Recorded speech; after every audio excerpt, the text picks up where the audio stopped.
دعا بھی کرتے رہیں کہ اللہ ہمت دے، صحت دے، تاکہ میں اپنے بھائیوں کی، حجاج کرام کی زیادہ سے زیادہ دینی خدمت کر سکوں۔ کہتے ہیں جی ایئرپورٹ پر فنگر پرنٹ کے لیے لکوڈ انگلیوں کو لگایا گیا، اس کا کوئی گناہ، ہم مجبور ہیں، ہم نے تو نہیں لگایا نا، وہ تو انہوں نے پکڑ کے لگایا، ہمارا کیا گناہ ہے؟ کوئی خوشبو سمجھ کے ہم نے لگایا تھا۔ احرام باندھا، تلبیہ نہیں پڑا، عمرے کی نیت پورا کر دیا، مجھے نہیں پتا کہ کیا، یعنی جب احرام باندھ لیا تلبیہ تو نہیں پڑھا، کچھ پڑھا بھی تھا کہ نہیں پڑھا؟ اگر کچھ نہیں پڑھا عمرہ ہی نہیں ہوا۔ اگر اللہ کا ذکر کیا، کچھ پڑھا، سبحان اللہ، الحمدللہ، کچھ پڑھا تو پھر تو گزارا ہو جائے گا، ورنہ یہ ہے کہ تلبیہ نہ پڑھو تو عمرہ کس بات کا ہے۔ پاکستان سے دعاؤں کی درخواست ہے، طواف کے بعد نیت کی 2 رکعت دوگانہ کی تو نماز ہو گئی؟ ہاں ہو گئی، 2 رکعت دوگانہ ہی ہوتی ہے نا، اور کیا ہوتی ہے؟ دوگانہ کا کیا معنی ہے تو 2 رکعت کا کیا معنی ہے؟ یہ عجیب لوگ ہیں، پتہ نہیں دوگانہ کوئی اور بلا ہے۔ اگر ہم نفلی طواف زیادہ سے زیادہ کریں، ہمارے منہ سے نکل جاتا ہے ساتھیوں کو بتاتے ہوئے کہ ہم نے اتنے طواف کیے، خود نکل جائے الگ بات ہے، یا یہ نیت کر لو کہ میں ساتھیوں کو اس لیے بتا رہا ہوں ان کو بھی شوق ہو، یعنی ریا نہ کرو کہ میں نے اتنا کیا۔ ایک طواف کا ثواب 4-5 لوگوں کے لیے نہیں ہے، ورنہ تو ایک طواف کر کے حضور کی پوری امت کو بخش دو، بس سب کی جان چھوٹ جائے گی۔ ایک طواف ایک کے لیے ہوتا ہے، لیکن وہ بھی تب ہوتا ہے کوئی معذور ہے، کوئی فوت ہو گیا، کوئی کرنے کے قابل نہیں ہے، ورنہ طواف اپنے لیے کریں، ہاں دعا ساری امت کے لیے کریں۔ طواف اس وقت کیا جاتا ہے اب کوئی معذور ہو، بیمار ہے، نہیں آ سکتا، اس کے لیے تو حج بدل بھی ہو سکتا ہے۔ والدہ یا والد بیمار ہو تو حج ضروری نہیں، والدہ والدین کی خدمت کریں، وہ زیادہ ضروری ہے۔ حج کے نصاب کا معنی یہ ہے کہ اس کے مکے مدینے آنے جانے کا خرچہ، ٹکٹ وغیرہ جو آج کل کے لوازمات ہیں وہ ہو تو بس اس پر حج لازمی ہے۔ اگر ایک آدمی نے ایک سے زیادہ طواف کی ہے، 2 کر کے بعد میں واجب طواف پڑھے، ٹھیک ہے۔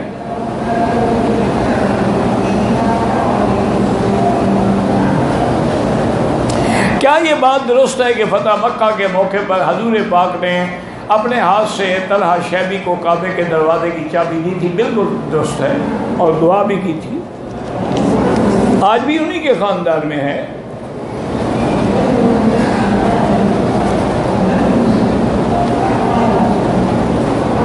اگر ایک آدمی نے حلق نہیں کرایا، احرام کھول دیا، تھوڑی دیر کے بعد غلطی یاد آئی، پھر احرام باندھ کے سر مڈا لیا، کوئی جرمانہ نہیں۔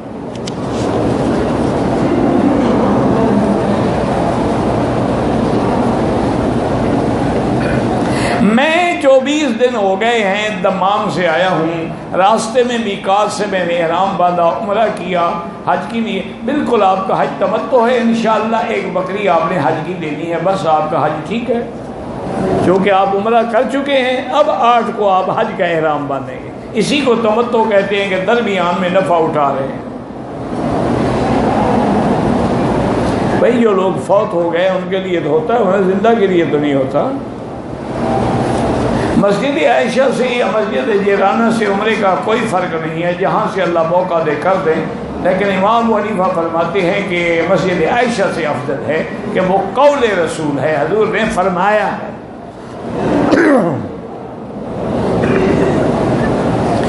بیوی کی اپنی کوئی جائیداد نہیں، اس پر حج فرض ہے؟ بالکل نہیں۔ اگر شوہر صاحب جائیداد ہے اس پر بھی ضروری نہیں، لیکن اگر وہ مہربانی کر کے بیوی کو بھی پیسے دے دے، حج کرا دے تو اچھی بات ہے، بہت بڑی سعادت ہے، ورنہ عورت پر کوئی فرض نہیں۔ فرض اسی پہ ہے، عورت ہے یا مرد ہے، من استطاع، جس کے پاس استطاعت اور طاقت ہے۔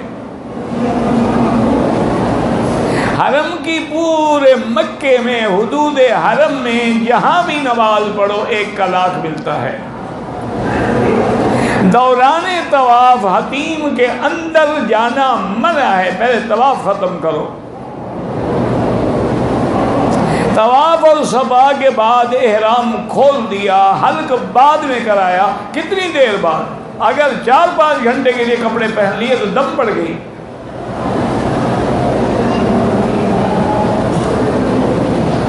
آدمی طائف گیا، واپسی پہ جیرانہ گیا، کہیں سے بھی آئے احرام باندھ کے آئے گا، طائف میقات ہے۔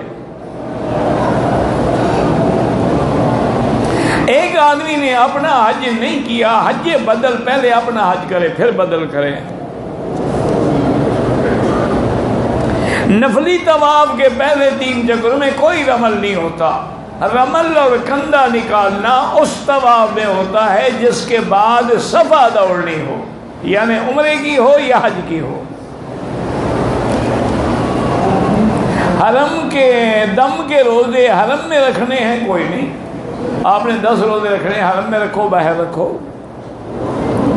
دم اس وقت ہوتا ہے جب کوئی واجب چھوٹ جائے، فرض چھوٹ جائے تو عبادت ہی نہ ہوئی۔ اگر ہم جو ہے بینک کو قربانی کے پیسے دیں تو ہم کو قربانی والا جانور نہ دکھائے، میرا بھائی گزارش یہ ہے کہ جانور دیکھنا ضروری نہیں ہوتا، قربانی تو بینک بھی کر دے گا۔ ایک ہے حج کی بکری، ایک ہے قربانی۔ حج کی بکری تو یہ ہے کہ آپ مکہ میں آ کے کنکری ماریں، جا کے قربانی کریں، سر مڈائیں، پھر احرام کھولیں۔ اس کے لیے ضروری ہے کہ آپ کو پتہ ہو کہ میری قربانی ہو گئی ہے، تاکہ آپ نے سر مڈانا ہے۔ اور یہ ترتیب امام ابو حنیفہ رحمۃ اللہ علیہ کے نزدیک واجب ہے کہ پہلے کنکری مارے، اس کے بعد قربانی کرے، پھر حلق کرے۔ اس کو کہتے ہیں رن حت۔ کیا معنی ہے؟ رمی، رے سے رمی، نون سے نہر، ہے سے حلق اور توے سے طواف۔ اس کو علماء نے جمع کر کے بنا لیا رن حت۔ تو بہرحال باقی ائمہ کے نزدیک ترتیب واجب نہیں ہے، یعنی اگر آگے پیچھے ہو جائے تو کوئی حل، ان کے لیے تو بینک کو دے دیں، کسی کو دے دیں، کوئی مسئلہ ہی نہیں ہے نا، آگے پیچھے ہو جائے گا نا، قربانی تو ہوگی، دم تو وہ ہر حال میں تمتع کا جانور بھی بے کریں گے۔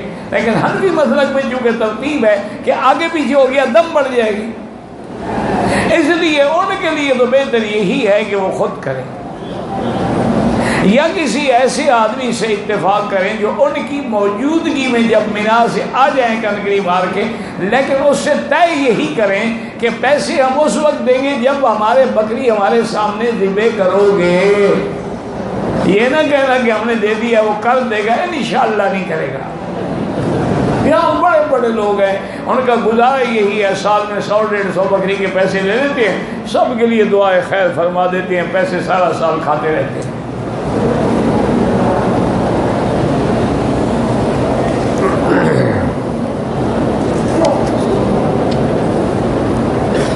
جو بینک کو دیں گے بینک تو قربانی کریں گے، میں یہ نہیں کہتا وہ نہیں کریں، صرف حنفی مسلک میں ترتیب ہے، باقی تو کسی کے نزدیک ترتیب نہیں۔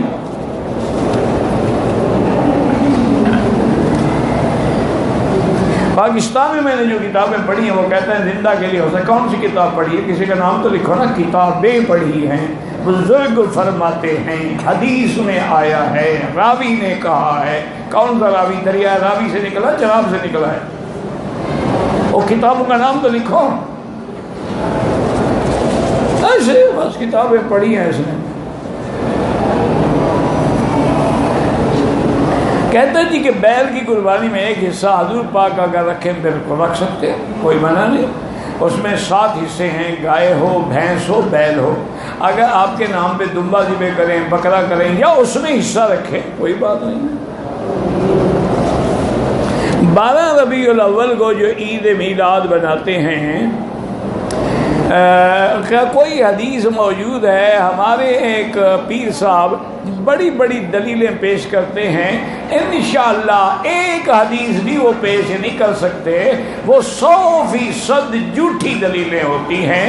میلاد اگر جائز ہوتا، عبادت ہوتی، محبت ہوتی، سب سے پہلے بی بی فاطمہ اور حضرت علی حسن حسین کرتے۔ حضرت ابو بکر عمر عثمان علی کرتے، ان کو محبت نہیں تھی، ان کو میلاد یاد آ گیا ہے۔ اور ان مولوی صاحبان جو دلیلیں دیتے ہیں ان کو کہو کچھ شرم کرو، میلاد مناتے ہو تو پھر حضور کو بشر تو مانو۔ میلاد مانا جس دن حضور پیدا ہوئے، تو پھر حضور کا باپ بھی ہو گیا ماں بھی ہو گئی، پھر کہتے ہو نہیں حضور نور کا ٹکڑا ہے، پھر میلاد کیسے ہوا؟ کوئی ایک بات تو کرو نا۔ اگر حضور اللہ کے نور کا ٹکڑا ہے تو کب وہ نور کا ٹکڑا ٹوٹا، کون سی تاریخ تھی؟ خدا کا خوف کرو، اللہ معاف کرے، اللہ معاف کرے، دعا کرو۔ بہت سارے لوگ جو ہیں وہ لوگوں کو اسی، جیسے میں نے کہا نا، بہت سارا سال یہاں رہتے ہیں، تسبیحاں ہاتھ میں ہیں، سارا دن طواف بھی کرتے ہیں، گزارا لوگوں کی بکریوں پر ہے، حاجیوں سے بکریاں وصول کریں، کچھ حج بدل کا کاروبار کرتے ہیں، جی حج بدل کرانا ہو تو ہمارے پاس انتظام ہے، الحمدللہ کراتا کوئی بھی نہیں۔ اللہ قلیل من عبادی الشکور، بہت کم بندے ہیں جن کو ڈر ہوتا ہے کہ میں نے ذمہ داری دی ہے کہ اس کا حج بدل ہوگا تو کیا حج بدل کراؤں کہ نہ کر۔ تو بہرحال ایک بات یاد رکھ لیں، عید میلاد النبی ہو یا محرم ہو یا کونڈے ہوں یا 11ویں ہو، سب بدعات ہیں، اور کل بدعت ضلالہ وکل ضلالۃ فی النار، اس کا ثواب نہیں ہوتا، الٹا گناہ ہوگا۔ یہ تو عیسائیوں کی رسم ہے۔ اب باقاعدہ جیسے وہ کرسمس بناتے ہیں نا جی عیسیٰ علیہ السلام کے نام پر، لائٹنگ کرتے ہیں، اب ہم بھی لائٹنگ کرتے ہیں، جیسے وہ کیک رکھ کے شمع جلاتے ہیں اب ہم بھی جلاتے ہیں، حضور کے نام پر بڑے بڑے کیک بناتے ہیں۔ انا للہ و انا الیہ راجعون۔ میں نے اس مولوی صاحب سے پوچھا کبھی ساری زندگی حضور نے کیک کھایا بھی تھا، دیکھا بھی تھا؟ کچھ تو لحاظ کرو یار، پتہ نہیں یہ مولوی قیامت میں خدا کو کیا جواب دیں گے۔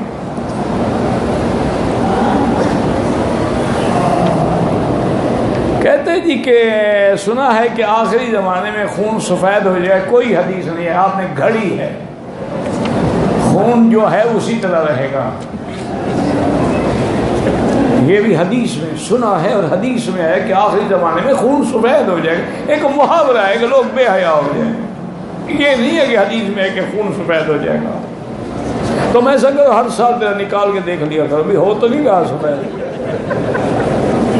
میرا ایک دوست تھے وہ فوت ہو گئے، اللہ ان کے مغفرت، بہت بڑا وکیل تھا، بڑا پارلیمانی لیڈر بھی تھا، تو اس کو اس کے ایک رشتہ دار نے، وہ ایکسیڈنٹ ہوا بیچارے کا، اس نے خون دیا تھا،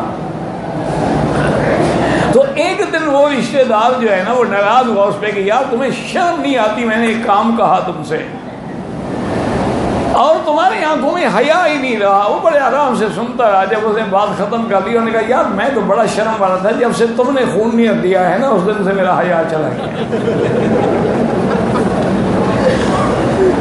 انہوں نے کہا وہ تیرے خون والا اثر ہے۔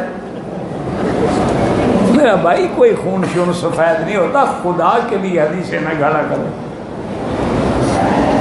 کہتے جی میں نے سنا ہے، اس نے بھی سنا ہے، اگر پہلا حج ہو تو حج تمتع کرنا چاہیے، زیادہ بہتر ہے، کوئی جو بھی نصیب ہو بہتر ہے۔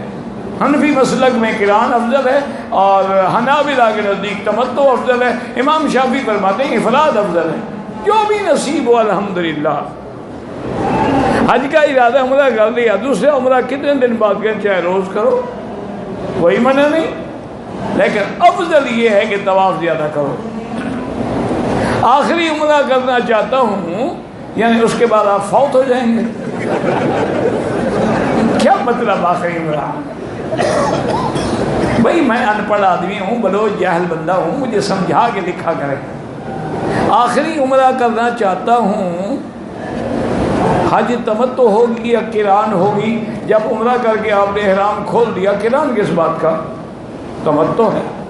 تمتع کا معنی یہی، عمرہ کرو احرام کھول دو پھر حج کا احرام باندھو۔ اگر آپ کو قران کرنا ہے نا کوئی مسئلہ نہیں، مدینہ شریف چلے جاؤ، مدینہ شریف سے قران کا احرام باندھ کے آ جاؤ۔ اچھا جی میں حج پر اپنی پڑھائی 3 بچے ہیں، بچے ہیں 12 سال 10 سال ان کی عمر کر لیا ہے، بچوں کے لیے کوئی عمرہ ہوتا ہی نہیں، قربانی بچوں کی کرو۔ مکے میں 20 دن ٹھہرے، نمازیں پوری پڑھیں گے۔